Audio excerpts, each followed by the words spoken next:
Ahora sí, muy bien. Oiga, mira, menos mal que el mismo sistema avisa, ¿no? Qué excelente.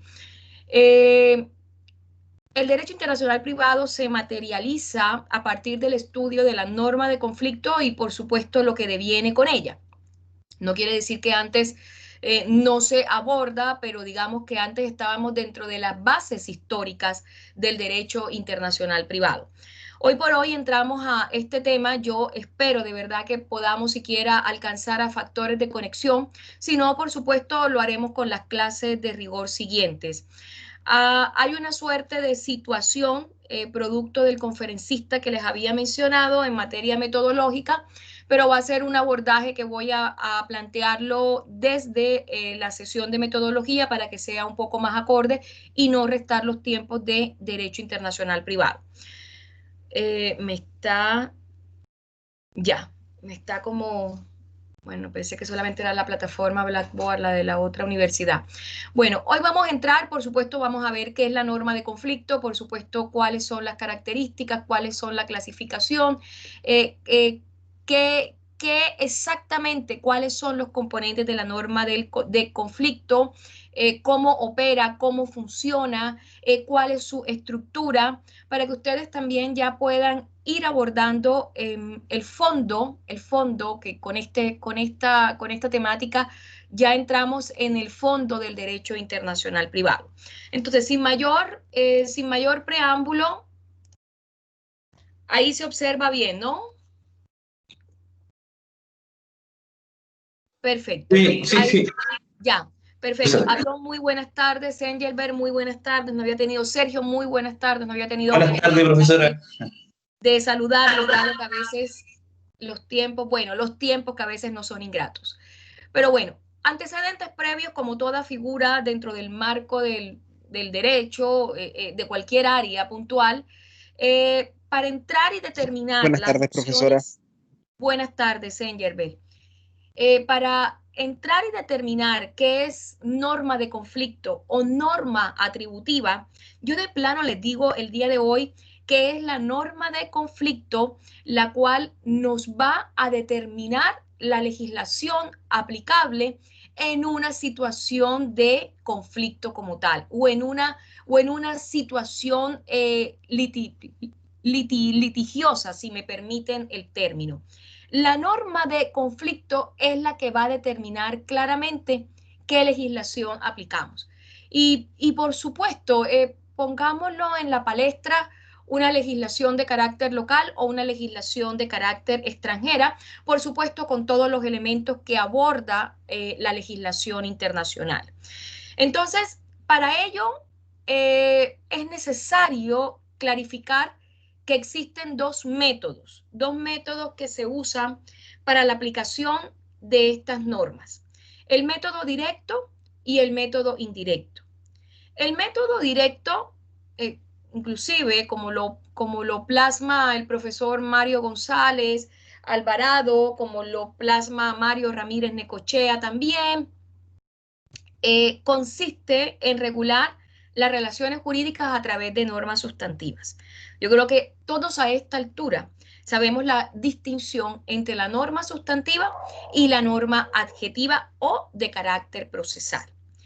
Y el método indirecto consiste en no regular, sino en determinar qué legislación será aplicable. Es decir, al método indirecto no le interesa la norma interna o el articulado que compone esa ley de carácter interno, para ser muy directa como tal.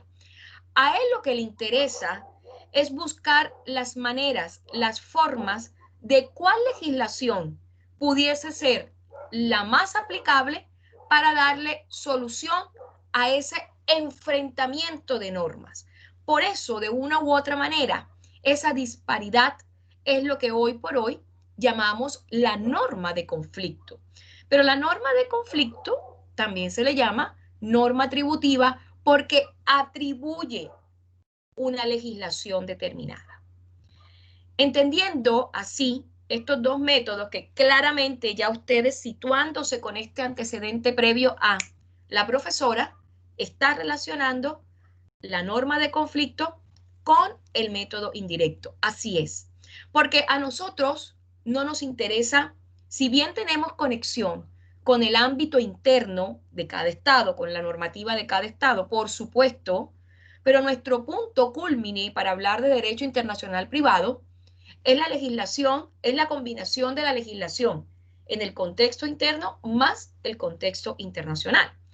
Que un país como Chile todavía tenga un enfoque de carácter territorial, ojo, miren que lo que está pasando hoy por hoy, lo que está pasando hoy por hoy puede quizás darnos un cambio mucho más adelante. Recuerden que mucho se ha predicado y disculpen que yo incorpore rápidamente entre constitucional e internacional, pero ustedes también sabrán que todo está directamente relacionado, que no partimos de una hoja en blanco. Mucho se ha dicho que la incorporación o la suscripción de los compromisos de carácter internacional dados por Chile no se van a borrar como en una pizarra, que están ahí prevalentes y que esos compromisos tendrán que, por supuesto, plasmarse en el futuro texto constitucional. Entonces, entendiendo, ahora sí, teniendo en cuenta estos antecedentes, definamos qué es norma de conflicto. Es aquella que determina la legislación aplicable a una relación jurídica de derecho internacional privado. Profesora, pero esa definición es muy básica, claramente, pero es la que con mayor recurrencia, sobre todo nuestros estudiantes comprenden qué es la norma de conflicto, porque en la medida en que avancemos, la norma de conflicto se tiende a complejizar. Démosle otra definición. La norma de conflicto, como norma atributiva, puede dar la solución a ese conflicto de leyes que se puede presentar en un momento dado. Con esta expresión podemos hacer referencia a la problemática existente en materia de derecho internacional privado frente a qué ley es aplicable a ciertas situaciones o relaciones jurídicas de carácter privado, que por estar en contacto con uno o más ordenamientos, con dos o más ordenamientos jurídicos, perdón, con dos o más ordenamientos jurídicos, pueden tener una calificación de internacional. Entonces, la norma de conflicto en materia de derecho internacional privado es la que nos va a determinar en el momento de calificar un conflicto existente entre una normativa argentina y una chilena, entre una normativa colombiana y una chilena, nos va a determinar qué legislación es la aplicable. Claramente, por supuesto, en la medida en que vayamos avanzando, no solamente nos vamos a quedar con las legislaciones, también nos vamos a quedar con los factores de conexión. También nos vamos a quedar con algo tan simple como es la autonomía de la voluntad de las partes. Entonces, en razón de ello, el derecho internacional privado tiene dos especies de normas de conflictos. Por supuesto, profesora, me perdí, derivadas del método indirecto, perdón. Tenemos la norma directa o material y tenemos la norma indirecta de conflicto. Profesora, ¿ambas son normas de conflicto? Sí. Es como una subclasificación, ¿ya? Para dar a ustedes mejor comprensión, por supuesto. ¿Pero qué es la norma directa? Bueno, la norma directa es aquella que, como su nombre lo indica, ustedes dirán, profesora, pero estos son lógicas. Perfecto, sí, maravilloso, porque esta es la parte introductoria. Es la que da una respuesta jurídica e inmediata y específica a la situación privada internacional. Me ciño en este momento a los artículos 15 y 16 del Código Civil, los cuales son los más simples cuando hablamos sobre todo de introducción al derecho internacional privado, y en el que, por supuesto, se establece la localía y la postura territorial de Chile en la aplicación del Código de Bustamante.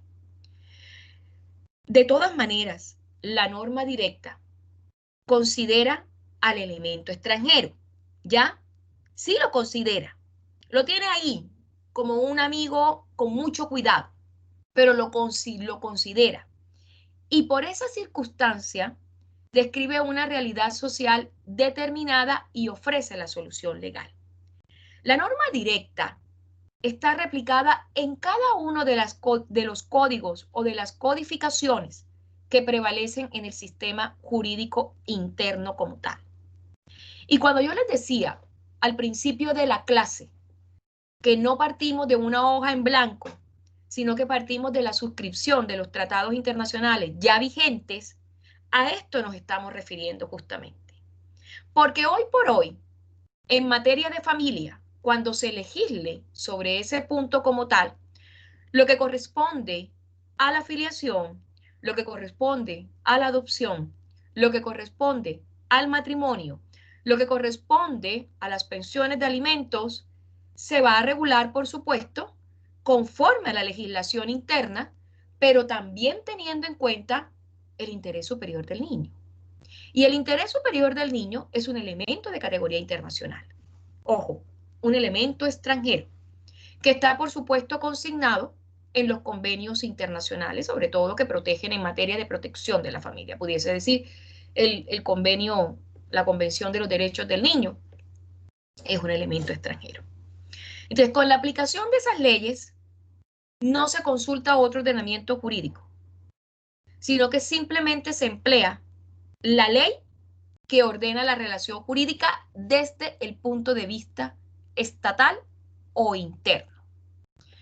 La solución se alcanza por la ley empleada, en virtud que se tratan de normas que elaboran soluciones materiales donde en un momento dado se ha tenido o contemplado la conexión internacional. Reitero, la norma directa nos va a dar una respuesta inmediata. Otro ejemplo, la nacionalidad. La nacionalidad viene a categorizarse mucho más adelante en un factor de conexión. Y por supuesto, la nacionalidad, como también se predicó en muchas de las escuelas, tanto antiguas como modernas, persigue, arrastra a las personas, va con ellas, va caminando con ellas. Por esa razón, la nacionalidad viene a ser un elemento dentro de la órbita de la ley de carácter interno, pero también constituye una conexión de carácter internacional. Porque la nacionalidad, como también lo veremos mucho más adelante, tiene el elemento implícito internacional o extranjero como tal. Y eso lo vamos a ver, por supuesto, cuando ya ahondemos y profundicemos los casos en el aspecto de orden civil y los casos en el aspecto de orden penal. ¿Qué pasa cuando una persona es capturada en suelo chileno, por supuesto por haber cometido un delito en suelo chileno, pero que es de una nacionalidad distinta al país en el cual ha sido capturada? Esta persona, en virtud de los múltiples convenios internacionales que pueden estar suscritos con ese país en el cual la persona ha sido capturada, y también en virtud de la aplicación de las legislaciones de derecho internacional privado, puede acudir dentro de la órbita del sistema punitivo local a una suerte de salidas alternativas, si me permiten el término, en virtud, por y para de ese elemento internacional presente en ella o en él. Bueno, sigamos. No sé por qué tengo esto tan lento. Ya. Bueno, la norma, ustedes observan ahí.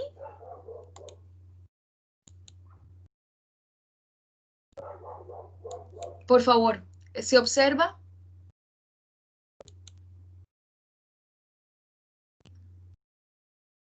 Sergio, Kevin, ¿alguno me puede comentar? Norma indirecta o de colisión. Ya, perfecto. Es que se me está quedando como pegado, pero no debería, de verdad. Se aprecia bien. El sistema está un poco mal. Ya, perfecto. Perfecto, gracias. Bueno, tenemos esa norma directa, que es la que nos va a dar, profesora, una explicación mejor. Cada una de sus codificaciones tiene la respuesta frente a un conflicto de leyes. ¿Cuál va a ser? La respuesta de la aplicación de la ley local. Pero ojo, que cada situación puntual en el ámbito del derecho internacional privado es eso, particularmente distinta. Porque en dado caso, una respuesta frente a la comisión de un hecho punible, reitero, se va a aplicar, por supuesto, el sistema punitivo del país en el cual la persona cometió el ilícito. Pero resulta, creo que alguno de ustedes se ha visto este programa que por lo demás es muy cruento, Preso en el extranjero, creo que lo tiene Smithsonian o Nat Geo, no sé cuál de los dos canales lo puede llegar a tener. Preso en el extranjero. Es el mejor ejemplo de una norma directa. Es el mejor ejemplo de una norma directa. Porque siempre, en cada caso puntual, hay un elemento internacional implícito, que quizás pueda ser una salida oportuna para la resolución del conflicto de legislación que se está dando. Que no siempre, de plano, la respuesta más inmediata va a ser, no, se aplica la ley chilena. ¿Ya? Entonces, yo lo que los invito en esta cátedra es a aperturar un poco y a mirar de que también, como bien se ha dicho hasta el momento, el contexto internacional nos va a marcar, por supuesto, un derrotero crucial en las próximas soluciones de conflictos en materia de ámbito privado o en materia privada. La norma indirecta o de colisión, que es la norma que nos interesa a nosotros. No quiere decir que la otra no, pero la otra la tenemos ahí expuesta. Esta norma es la que nosotros vamos a intentar descifrar, ¿ya? Cada ordenamiento jurídico debe organizar el sistema que regule la conexión del derecho nacional con el extranjero. Y esto, Abdón, Kevin, Paulina, Engelbert, Víctor, Sergio, es la apertura que les estoy solicitando. Que ya no podemos ser un sistema anquilosado, que la vida hoy por hoy nos está diciendo necesitamos un cambio. Y qué maravilloso que la respuesta sea favorable. ¿Por qué? Porque todas las legislaciones de orden interno van a sufrir cambios igualmente, y ustedes lo saben como futuros abogados. La legislación laboral, la legislación tributaria, la legislación civil en ciertos órdenes, porque no podemos, obviamente, el Código Civil existe y ese es el código el código origen, si me permiten el término. Pero sí ciertas instituciones van a sufrir, y sufrir me refiero a que se van a entorpecer, no, por el contrario, van a adecuarse y ajustarse o a transformarse, mejor aún, frente a los contextos internacionales como tal. Hoy por hoy, nosotros hablamos de todo el articulado en el sistema penal frente a aquella persona que, a sabiendas que tenga COVID-19, y si acude a un recinto, como era el caso de ayer, puede ser detenido por la autoridad correspondiente. Y por supuesto, estos son delitos que pudiésemos tasar como los delitos contra la salud pública. Ese delito o ese articulado, más adelante se van a acordar de mí, va a generar una suerte de transformación. ¿Por qué? Porque la pandemia, que es el elemento internacional, nos obligó a adecuarlo, por supuesto, a esta realidad. Ese enlace se logra por medio de una norma. Es decir, la norma viene a estar en la mitad. Viene a estar en la mitad. Denominada indirecta o de conflicto, cuya característica esencial es la extraterritorialidad del derecho aplicable al caso. La norma indirecta o de colisión, perdón, es una norma que prevalece mucho en los órdenes o contextos internacionales. Ella casi que, y yo siempre explico esta clase, y disculpen, yo sé que ustedes son personas inclusive mucho más adultas que la persona que les está hablando, pero trato como de aterrizar un poco el término. Casi que le dice a gritos al sistema interno, por favor, téngame en cuenta. Y un ejemplo de ello también, que yo suelo aplicarlo, es la exigencia hoy por hoy de los controles convencionales, que no son más que controles constitucionales en el fondo.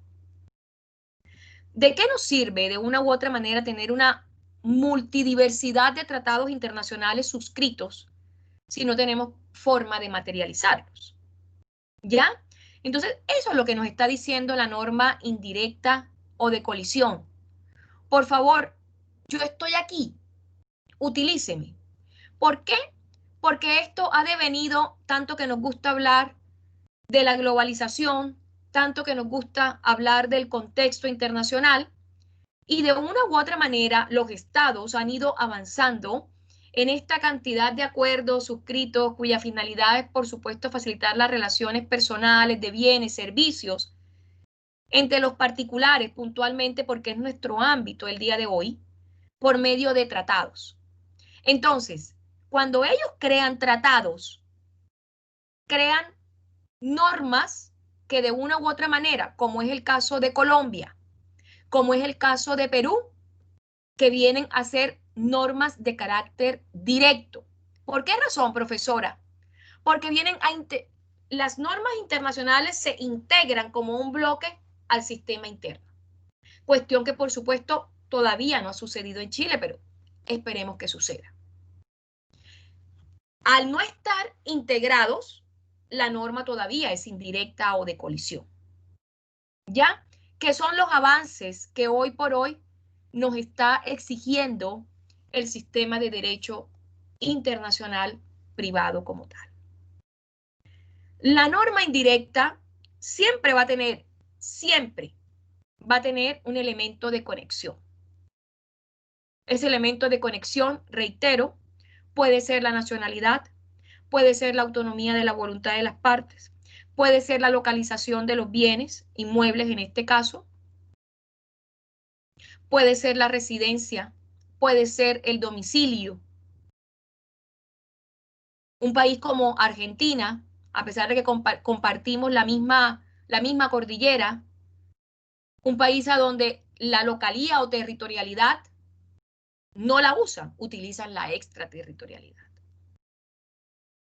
¿Ya? Entonces, claramente la norma indirecta, al contener ese elemento de conexión, establece vínculos que ciertamente van a arrojarnos un resultado y, por supuesto, la búsqueda de una solución para el caso en concreto como tal. Y aquí llegamos a lo que más me encanta a mí, que es a desglosar esa norma indirecta o norma de colisión. Mucho también se le llama elementos básicos de la norma de conflicto interno. Hoy por hoy, una vez terminemos nuestra sesión, bueno, cuando ya a las 11 de la noche, casi 11 de la noche que terminemos nuestra sesión, ahora sí les enviaré unas lecturas que yo creo que con toda seguridad ya ahora sí ustedes se van a ubicar en el ámbito del derecho internacional privado. No quiere decir que antes no estuviesen ubicados, pero claramente antes eran las bases históricas que claramente tenemos que darlas sí o sí. Pero ahora sí llegamos al quid del asunto. Y la norma indirecta tiene una estructura y está constituida por los elementos básicos como son el supuesto de hecho, la consecuencia jurídica y el factor de conexión. O mejor aún, el tipo legal, el punto de conexión y la consecuencia jurídica como tal. Veamos de qué trata cada uno de esos elementos. Profesora, ¿dónde hallo yo el tipo legal? Código de Bustamante. El código de Bustamante siempre va a ser nuestro mejor ejercicio a la hora de evidenciar cuáles son las normas de conflicto como tal. Porque esas normas que están contenidas en el mismo fueron creadas justamente no con la intención de que los estados plasmasen reservas, como sucedió en nuestro caso, sino con la intención de que los estados unificasen en su criterio dentro del plano internacional. ¿Ya? Y por eso es que yo les digo, yo soy la más contenta, sobre todo desde mi ámbito de estudio, de que ojalá verdaderamente, esto todavía nos queda un camino no tan largo por los tiempos, pero sí un camino en la cual las personas idóneas que se van a elegir, de verdad sean plenamente conocedoras de la necesidad de unificar criterios dentro de los planos internos e internacionales. Y eso lo que hace de una u otra manera es que los famosos convenios de cooperación que tanto nosotros a veces queremos, ahora a mí me sorprendía mucho y quiero también dejar claro esta postura. En materia de salud pública, Estados Unidos es un país origen, es un país que tiene los 2 premios Nobel de medicina, están en Estados Unidos. Tiene los mejores centros clínicos en cuanto a tratamiento. Pudiésemos mencionar el Hospital Sinaí, el Jackson Memorial, que es muy propicio para las personas con cáncer. Hay otro que también se me escapa en Nueva York, se me escapa en este momento. Pero lo que les quiero decir es que Estados Unidos es la palestra en materia de salud pública. Y hoy por hoy, producto de su política de cierre, de su política estrecha, de una política totalmente sesgada dentro de los contextos internos e internacional, ha hecho que inclusive tenga la necesidad de importar suministros para la dotación de las urgencias o emergencias producto del COVID-19. Entonces, cuando no tenemos claridad de esta unificación que debe existir en cuanto a la trazabilidad interno-internacional, podemos estar sujetos a una suerte de inconvenientes que nos permitan materializar estos acuerdos o convenios de cooperación. Recuerden que Estados Unidos había rupturado las relaciones con China y resulta que a posteriori le tocó solicitar la importación de suministros. Entonces, ¿a qué voy? A que el orden interno debe condecirse, para ser un poco más clara, con el orden internacional. ¿Ya? Bueno, el tipo legal es el supuesto de hecho, la realidad social que contempla la norma, la descripción del articulado, si me permiten el término. Está descrito por conceptos, categorías jurídicas, expresa en una institución, personifica cuestiones vinculadas con hechos jurídicos, examina, por ejemplo, los relacionados con la persona, los relacionados con su capacidad, los relacionados a problemas de tutela o medidas de protección, los relacionados con el matrimonio, los relacionados con la vía contractual, los relacionados, por supuesto, con el derecho sucesorio. El tipo legal es la norma que está ahí dentro del contexto interno y que nos dice, por supuesto, interprétela, aplíquela. Pero la norma está ahí, la norma ha sido creada debiendo, por lo menos la ley concerniente al matrimonio tiene mucho del contexto internacional, la ley 19.947. Entonces, por ende, hay una unificación, hay ya un procedimiento establecido para aquellas parejas que deciden casarse en el exterior. En el caso propio, y lo digo con mucho respeto hacia ustedes, mi esposo es chileno, yo me casé en Colombia y me casé acá, ¿ya? Entonces, que exista esta facilidad de que hay un entorno internacional o una suerte de convenios que admiten, validan este tipo de celebraciones. ¿Ya? Después de la copa de champaña, viene la suerte de regularizar este matrimonio para que tenga igual validez tanto en el exterior como en el contexto interno. En mi caso puntual, yo no tendría mayor inconveniente, porque estoy casada por ambas legislaciones y por ende cada una aplica en su contexto propio interno. Bueno, esperemos que no esté sujeta a un divorcio, que ahí realmente sería el entuerto. Pero no lo veremos hoy. Ya no los quiero apresurar. No los quiero apresurar. Pero en el caso que solamente me hubiera casado en Colombia, Hay una suerte de convenio, procedimiento que valida mi matrimonio acá en Chile. Perfectamente. ¿Cuál es el elemento internacional? El haberme casado con una persona de otra nacionalidad. ¿Cuál es el elemento internacional para mi esposo? El que yo sea extranjera. ¿Ya? Entonces, el elemento internacional siempre va a estar presente. Absolutamente. Y qué bueno que ya, reitero también, en el caso de la adopción, procedimiento para matrimonio residentes no en Chile. Eso es derecho internacional privado. ¿Cuál es nuestro tipo legal? Todo lo contenido en la ley 19.620. ¿Cuál es el contenido legal? Otro ejemplo, que también estamos ya dentro de la órbita y quiero un poco ya avanzar. La ley de responsabilidad penal del adolescente, si la memoria no me falla, la ley 20.084, contexto internacional. Porque se debe ceñir con las políticas de infancia y adolescencia que plantea en este caso la ONU, que plantea la Alta Comisionada para los Derechos Humanos, a fin de que sea equidistante con lo que se aplica en el contexto interno. Sigamos. Los puntos de conexión. Los puntos de conexión, lo más maravilloso. Esto, o los factores de conexión, también se les suelen llamar. Estos son los que nos van a dar de primera mano una solución palpable. ¿Por qué? Porque es muy técnico. Es muy técnico para resolver una situación privada internacional.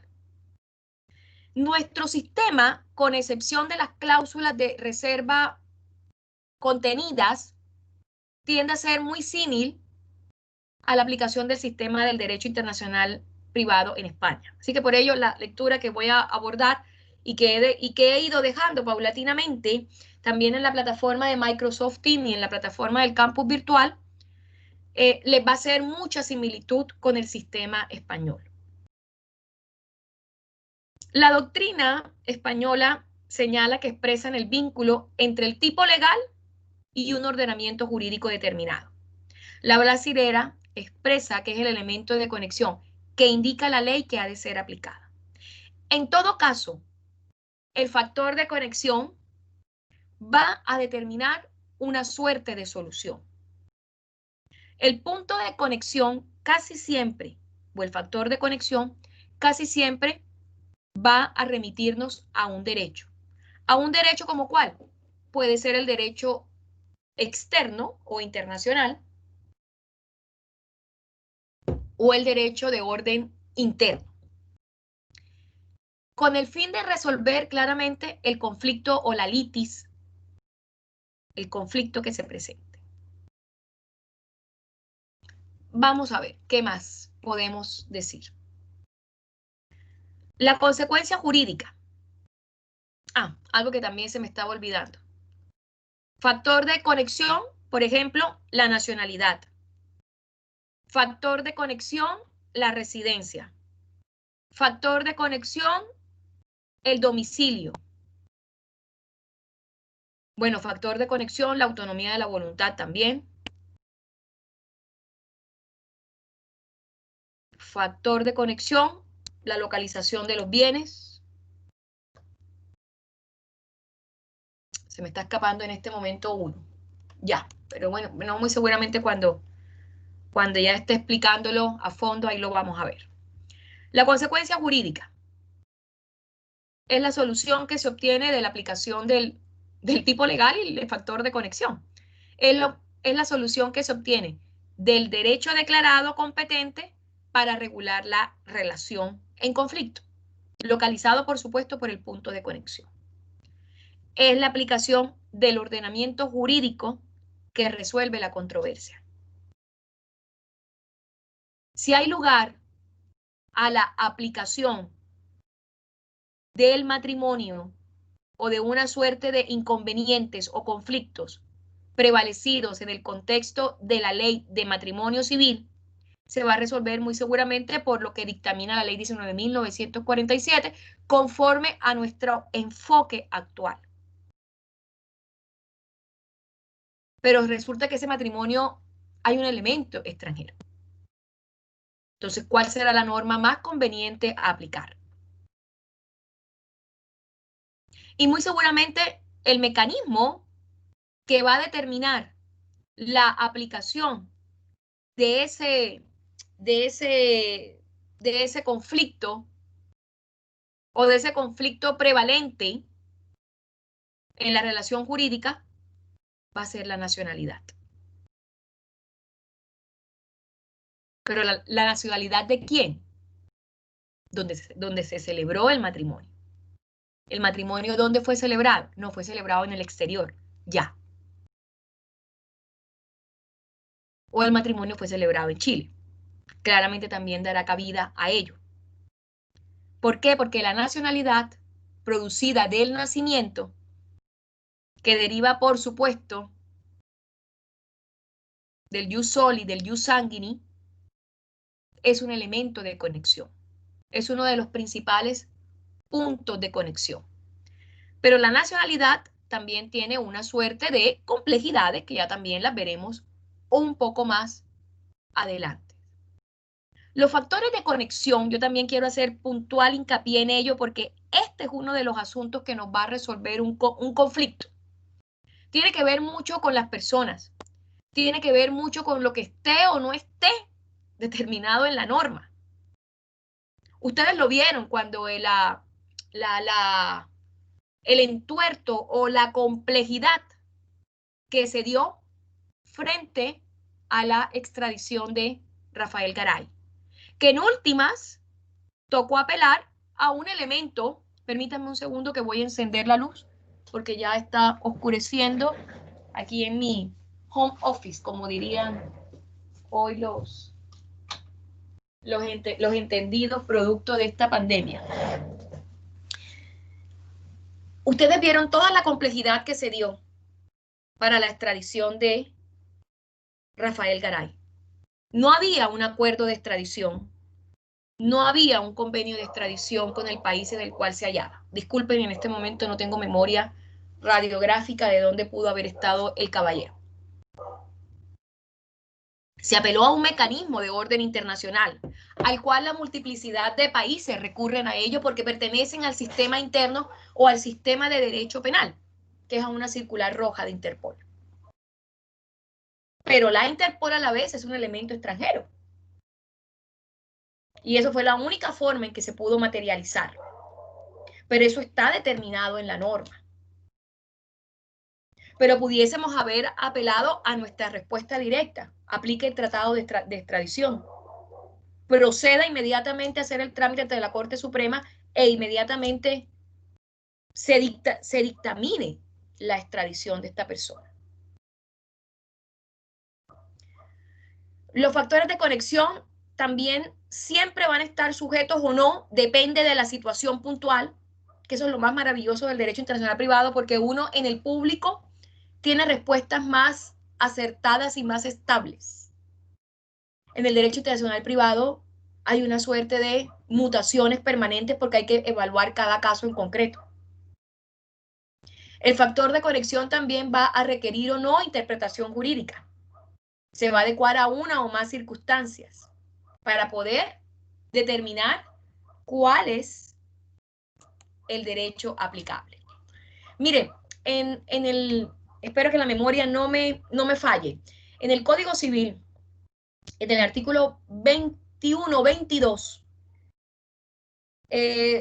dice que los jueces y tribunales pueden aplicar de oficio las leyes internacionales, siempre y cuando no se opongan a las instituciones políticas, las leyes, el orden, las costumbres, la moral del origen como tal.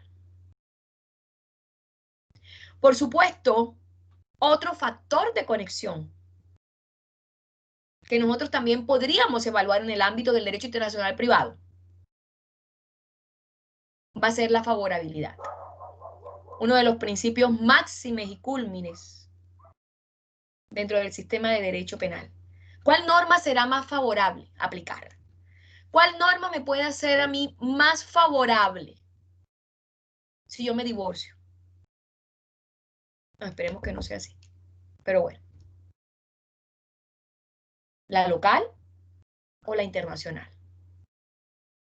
¿Por cuál sistema me conviene más y mejor divorciar? Entendiendo que Colombia tiene una avanzada en materia de administración de sociedad conyugal, hecho que todavía estamos esperando que el legislador haga este perfeccionamiento en cuanto a la administración conyugal no esté en manos del marido, por más que existan una suerte de restricciones y por más que exista el patrimonio reservado de la mujer del artículo 150. Pero hay que dar cabida que si hablamos de sociedad conyugal estamos hablando de dos socios, una sociedad que se origina en el matrimonio, que ambos tienen derecho a la administración de los bienes habidos en el matrimonio, no solamente uno. Bueno, señores, hasta el momento voy siendo clara. Por favor, ¿alguna pregunta? ¿Alguna duda? Ya. Bueno. La norma indirecta se considera en la gran mayoría de los autores, sobre todo de los dos que prevalecemos, pero ya vamos a entrar a mirar otras autoras para no solamente clasificar el género en la versión masculina. Y es María Fernanda Vázquez Palma, que es muy buena en materia de orden comercial y de orden de familia también. La norma indirecta siempre va a mirar o siempre va a tener la visual de la norma extraterritorial. ¿Por qué? Porque es la norma de conflicto. Es la norma quien le dice al sistema interno, a la norma interna, no te voy a hacer la vida fácil. No solamente se va a aplicar la normativa local, porque no puede ser. Es anquilosar el sistema. Es detenerlo en el tiempo, no. Las normas requieren una visión extraterritorial. Y en virtud de esta visión también, porque la norma extraterritorial vincula a dos ordenamientos jurídicos, por ese motivo, esa norma tiene una subclasificación. Aquí venimos clasificando periódicamente.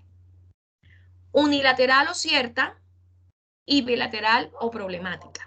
Miren qué interesante, me gusta mucho la definición que le dan. La norma unilateral, si ustedes lo asocian con lo que ya hemos venido comentando, está muy relacionada con la norma directa. ¿Ya? Porque es una respuesta única, es cierta. No nos va a generar mayores complejidades, pero a la vez,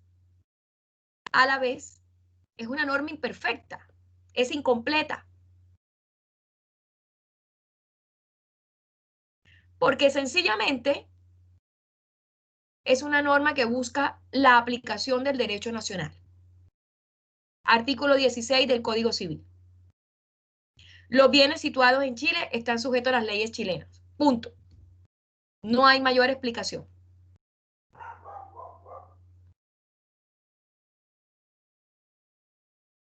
Pero resulta que la norma bilateral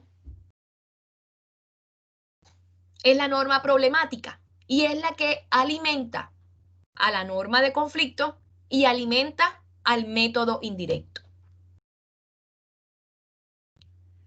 Se contempla una relación o situación jurídica cuya regulación o regulación y resolución, la norma remite por medio de una circunstancia o punto de conexión al derecho del foro, al derecho de la comunidad.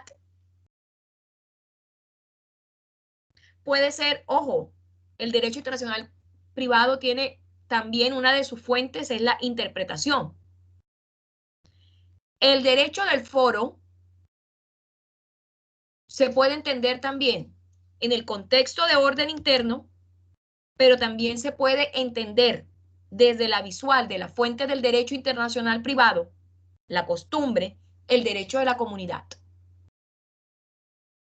¿Qué dice la práctica usual cuando ausentamos de una legislación de base y la costumbre viene a suplir este vacío?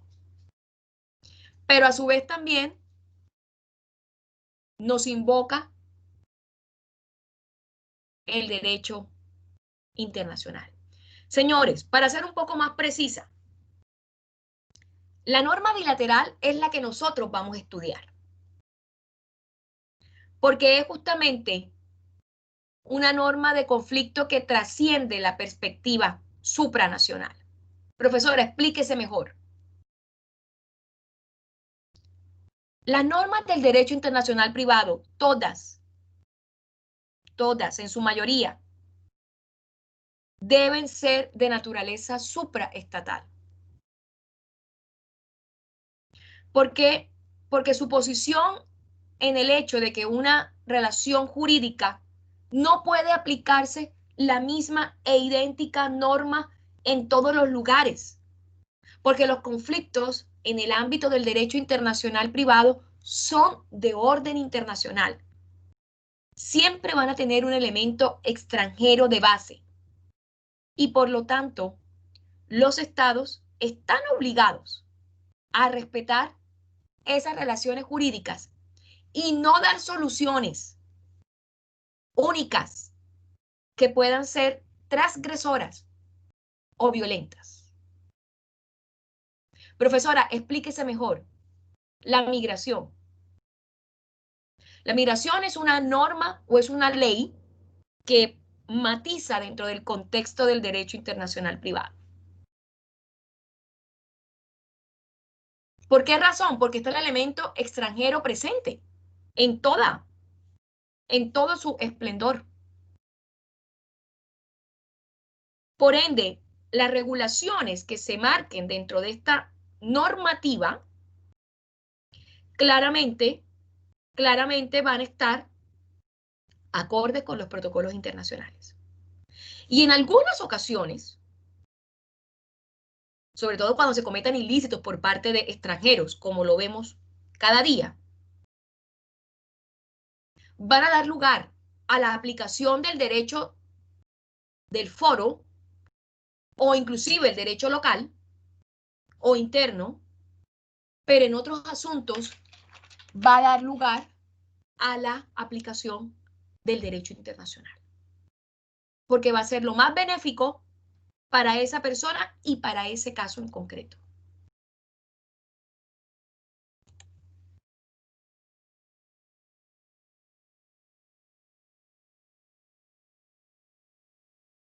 Bilateral o la norma de conflicto debe tener esta naturaleza supraestatal. También hay que tener mucho cuidado, por eso reitero, cada asunto es puntualmente individualizado. ¿Por qué? Porque cada estado establece sus propias normas en materia de migración, en materia de cuidado y custodia de sus fronteras. La soberanía, recuerden ese elemento puntual. Tampoco podríamos o podemos limitar a los legisladores de los estados a imponerles algo. Uno de los grandes elementos que tiene el derecho internacional solo es el elemento volitivo, la voluntad. Por ende, si firmamos esta cantidad de tratados internacionales, debemos dar lugar a la aplicación de ellos. Siempre hay que menguar dentro del punto medio, porque tampoco podemos ceder nuestra soberanía, como es el caso del conflicto que tenemos con Bolivia. Pero ya esa es una órbita estatal que no regula intereses particulares, podrá tener algún tipo de injerencia no para Chile, sino para Bolivia, pero es una órbita del aspecto del derecho internacional público. Pero si nosotros suscribimos tratados internacionales, estamos destinados a que los mismos nos regulen nuestras relaciones personales. En resumen, la norma unilateral de un Estado no contempla la posibilidad de la aplicación inmediata de la ley extranjera. Solamente la contempla por vía excepcional. El juez de ese Estado solo aplicará su ley, o la lex fori, como también se le conoce. Por lo tanto, la norma unilateral no lleva implícita esa disociación persistente, como sí sucede con la norma bilateral, la cual da presencia, por supuesto, del aspecto internacional, no solamente por su aplicación en el contexto del derecho interno, sino también por los tratados internacionales.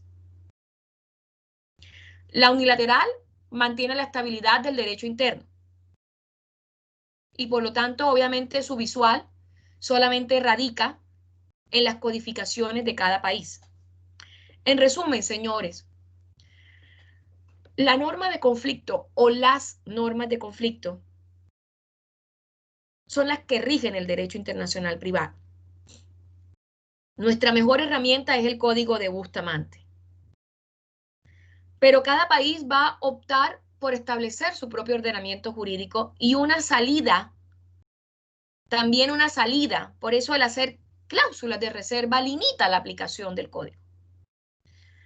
Una salida de contexto internacional,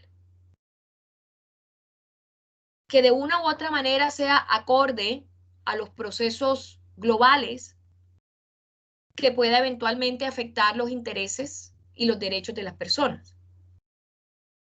El sistema de administradoras de fondos de pensiones es un sistema de contexto internacional. Todos los países en América Latina tienen el mismo impasse. La concesión de los privados al marco del manejo de las pensiones de las personas. Solo que en algunos países se da esta distribución de rol no excesivamente privada, sino mixta, entre lo privado y lo Estado. Las normas de conflicto, al tratar de aplicarse, deben trascender la frontera, sin que cada Estado pueda perder o pierda, eso no puede pasar, las normas de su propia convivencia. Pero también tener una legislación única, como pudiese suceder con la aplicación de la normativa unilateral o con el método directo, no va a equilibrar y no va a vincular los derechos e intereses de los particulares dentro de las jurisdicciones internacionales. Para que jurisdicción internacional y jurisdicción interna se condigan, se compadezcan, se equilibren, debe haber un elemento internacional de fondo que dé cabida a una suerte de problemática frente a la relación jurídica planteada. Señores, preguntas sobre este tema, por favor.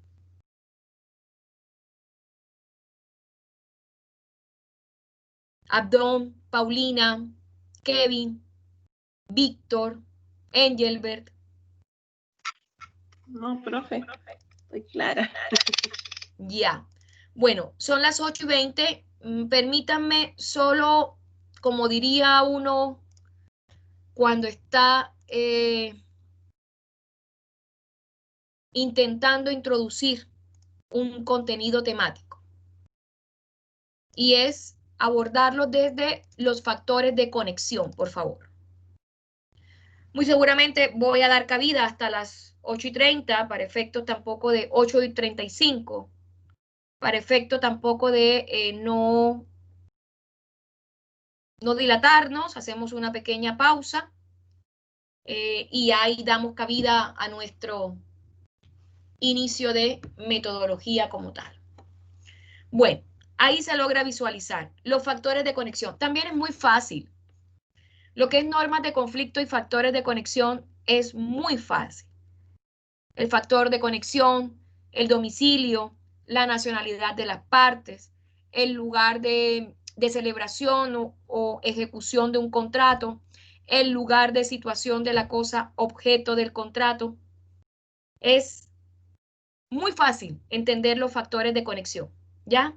A medida que nos vamos complejizando es que se van entendiendo, es que se va complejizando la situación. Bueno, los factores de conexión son agentes localizadores. Profesora, ¿qué van a localizar? El punto técnico para resolver el conflicto. Esto es como un juego de fútbol. Bueno, el factor de conexión va a estar en la mitad de los dos contrincantes. Y él va a resolver, conforme a las circunstancias del caso en concreto, cuál es más favorecedor para el mismo y para el equipo contrincante como tal. Y esto como para hacerles un poco de la similitud que tienen los factores de conexión desde el punto de vista técnico como tal. El derecho internacional privado supone una suerte de soluciones de conflictos de leyes, ¿ya? Y ya tenemos la claridad que los conflictos de leyes se presentan cuando tenemos un enfrentamiento entre el orden jurídico interno y el orden jurídico externo como tal. Cuando dos o más legislaciones se aplican a un determinado caso. ¿Qué hacemos en ese caso puntual? Y miren, yo les digo esto porque, a ver, los estados siempre tienen órdenes constitucionales o institucionales, inclusive, muy estructurados, a donde a veces lo hemos vivido. Las interacciones sociales e individuales cuestan, chocan. Entonces, en lugar de ser compatibles y que se compaginen progresiva y paulatinamente, no, chocan, rivalizan. Lo mismo sucede entre el contexto o el derecho interno y el derecho externo como tal. Los factores de conexión son los elementos ajenos a la relación jurídica. Regáleme un momento, por favor. Regáleme un segundo, por favor. Un segundo, si son tan amables. Disculpen.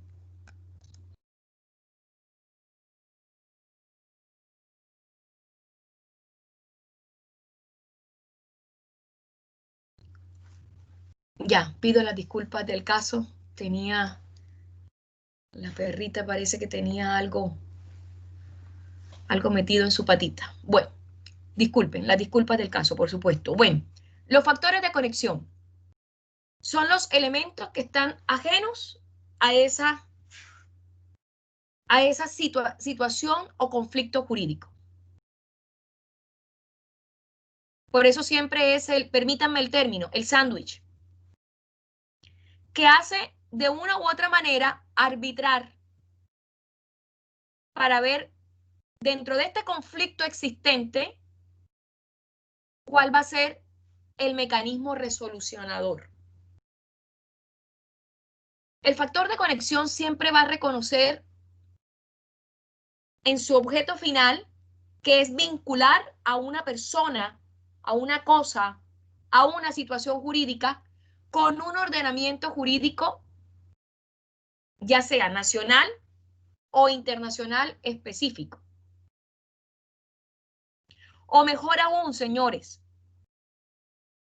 el factor de conexión va a vincular a esa persona, a esa cosa, a esa situación, a esa relación jurídica con un ordenamiento jurídico nacional específico que se va a valer de un punto de contacto. Profesor, explíquese mejor la nacionalidad derivada del nacimiento. ¿Ya? Porque donde yo nazco mi derecho también prevalece. Si nosotros pudiésemos aplicar algún autor para salirnos un poco de Mario Ramírez y de González, pudiésemos así, Martin Wolf, muy actual, por supuesto, en materia de derecho internacional privado. Y él dice que los factores de conexión vienen a ser como estas circunstancias que pueden servir como criterios para determinar el derecho aplicable. Es decir, las circunstancias que alteran la situación. ¿Qué altera un proceso de adopción?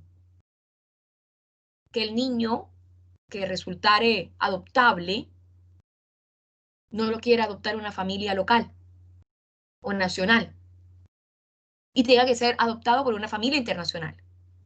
Eso altera el proceso. Lo altera es que lo modifica. Se entiende que la prevalencia es que estos niños se queden en el país, para que no pierdan su origen, sus raíces, aun cuando uno de los grandes efectos de la adopción es anular la filiación de origen y dar por cabida la filiación adoptiva, que es la relación de afinidad. La idea es que estos niños se queden con sus vínculos, ¿no? Que también se ha planteado mucho en el próximo proyecto esta adopción plena o adopción parcial, entendiendo de no anular estos vínculos como tal. Entonces, una mejor explicación. El factor de conexión va a ser la circunstancia en la cual la norma indirecta, la norma problemática, la norma bilateral, va a hacer uso para determinar la elección de la ley aplicable.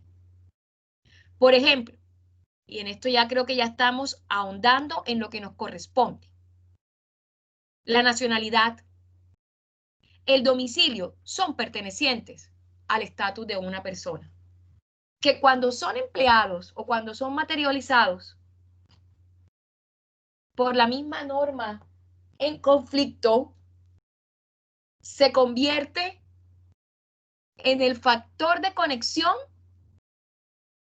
determinante que va a solucionar ese conflicto de leyes o ese factor de conexión que va a determinar la selección del derecho aplicable para que nos pueda arrojar ¿qué? Una consecuencia jurídica.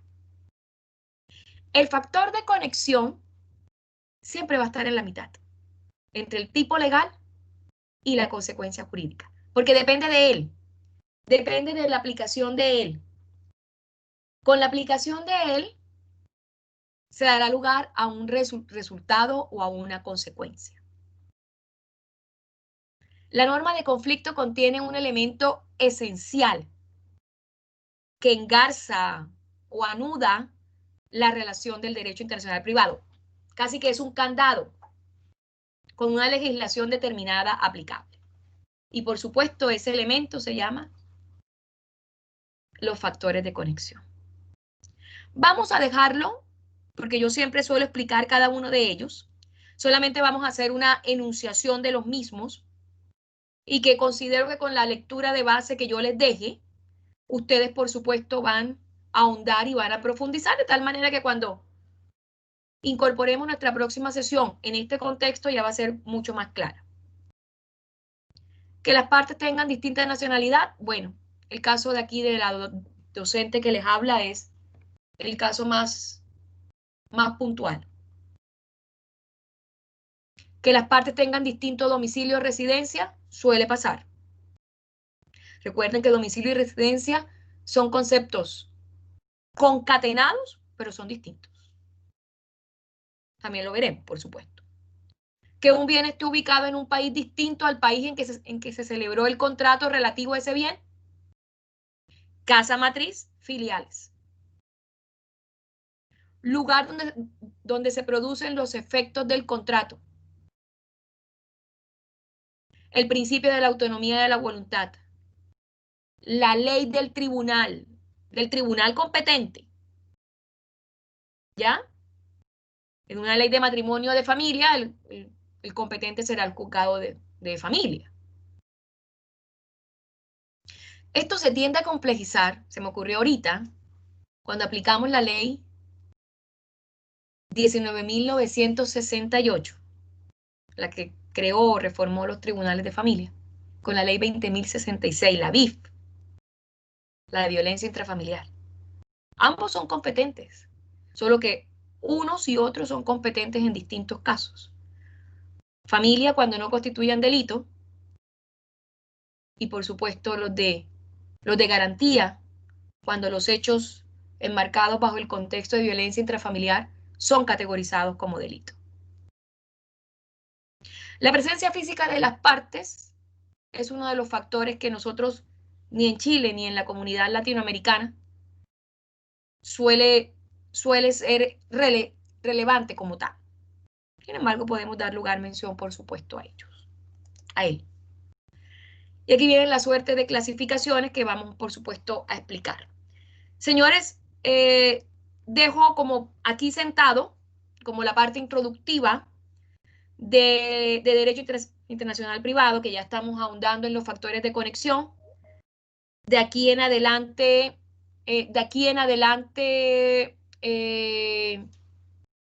Sergio se unió a la clase de metodología, pero si aún no hemos terminado de Derecho Internacional. De aquí en adelante verdaderamente ya empezamos a hablar de Derecho Internacional Privado y sobre todo cómo efectivizarlo.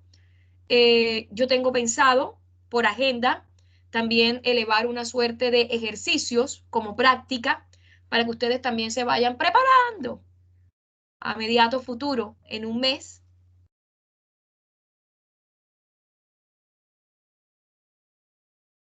Ahí estamos.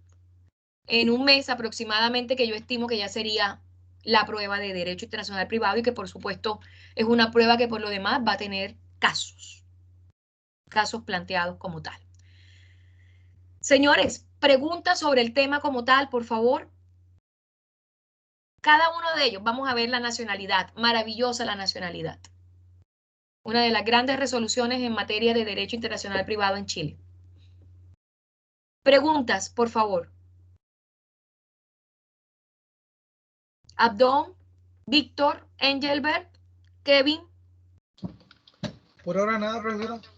Sí, es un tema este tema y los dos que vienen más, la clasificación, la aplicación, la nacionalidad, son temas muy afables.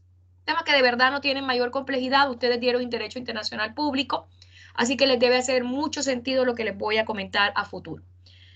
Bueno, voy a dar por detenida la grabación.